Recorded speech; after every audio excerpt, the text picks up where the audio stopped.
Coming up, more fires with Sgt.Taz.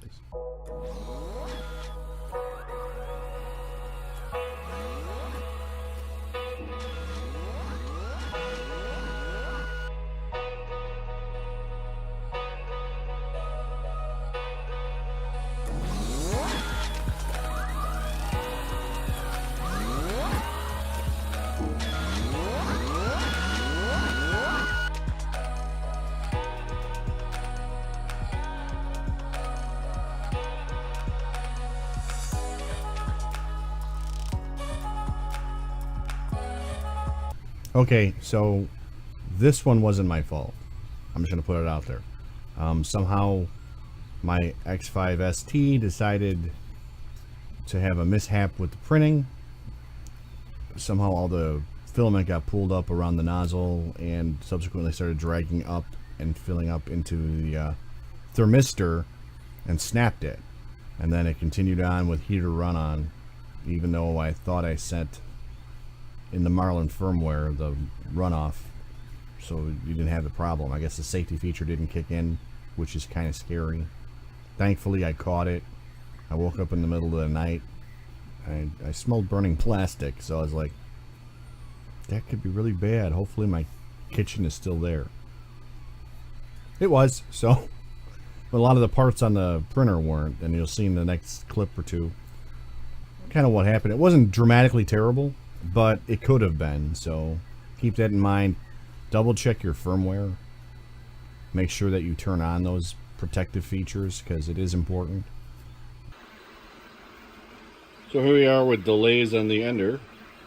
Unfortunately, something got shorted out in the board, and I think the MOSFET continuously runs power now after my mishap. So that's going on with that. My original Ender 3 Pro is still working. I got the Delta kind of humming along. And then we come to this monstrosity. This has been the bane of my existence all of a sudden. It worked good at first, and then all of a sudden it just started having problems. So I got a different bed on it.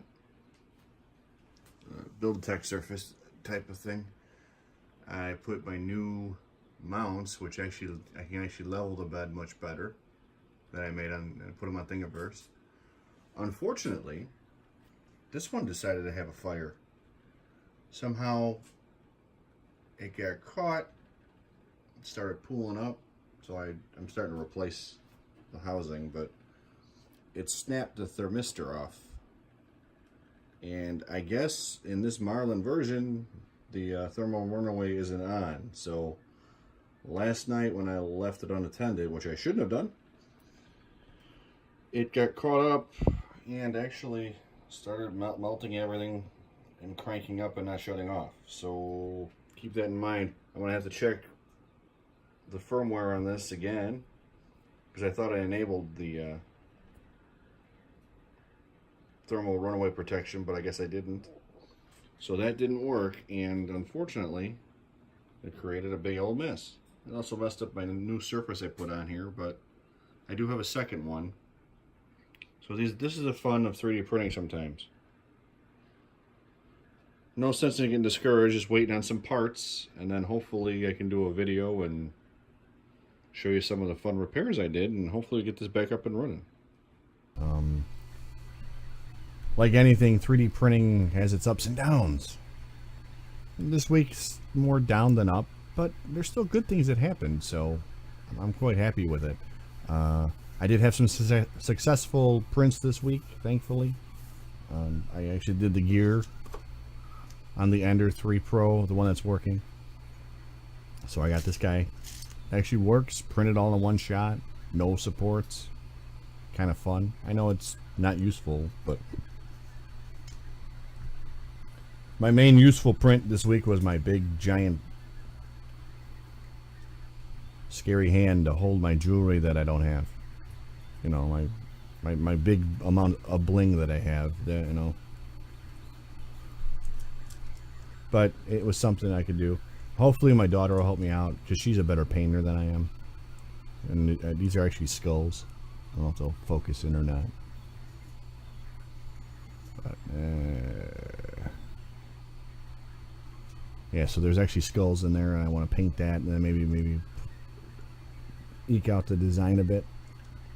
I might leave the hand in this color because I think it's kind of cool looking. It came out really nice. So my Ender 3 Pro has been working well. I got the Delta somewhat going.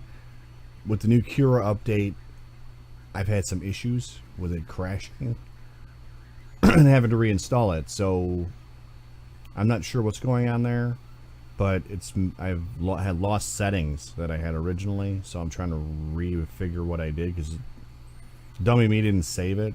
Now I did this time, but lesson learned, I didn't save the configuration file of it, and I blatantly forgot what I did to make it work right. So I think it's getting back. We're gonna get a test print going now. I also finished up painting Rocket, who turned out really nice. My daughter actually helped me paint him a little bit. We both worked together, and I kind of did areas and highlighted it, and she did the main, you know, helping me out. This isn't painted. This is a silk copper that I got from it's a Chinese company. I honestly can't say the name. I think it's CC3D is what they go by. I'm gonna put this up here so you can see it. Is the right direction? No, it's the right direction that way. Stuff turns out really pretty. I mean, it's a really nice filament. It actually functions well. And it isn't that expensive. It's just hard to get sometimes because it seems like people have figured out it's really pretty, and trying to get it is like kind of hard. But I mean, it actually does. I mean, it does a nice job. I mean, it turns out really well. I like the way it turns out. I did my big giant LED bridge in it, and it took many spools. So I might be the reason why it's out of stock. I'm sorry. But I really like the filament. It's nice. So other than that, try not to be discouraged with this. I'm hoping to have some updates for you. I'm hoping my parts come in for the other ender. I got a board ordered for it. So I already have the hot end fixed. I have the heat cartridge fixed, and I have the thermistor fixed. I got a couple more thermistors coming. The screw-in type from Gulfcoast Robotics, they're awesome. Except when you snap one off. That's my own fault from being forceful. So once those come in, I can fix that printer, and I can fix the other one, and hopefully be back up and running and showing some of the stuff I did to make it work. Other than that, that's kind of the update for what's going on with me and my 3D printing experience. Hope you enjoyed the videos. If you get a chance, like and subscribe to me, please. I'd appreciate it. And thanks for watching. See ya!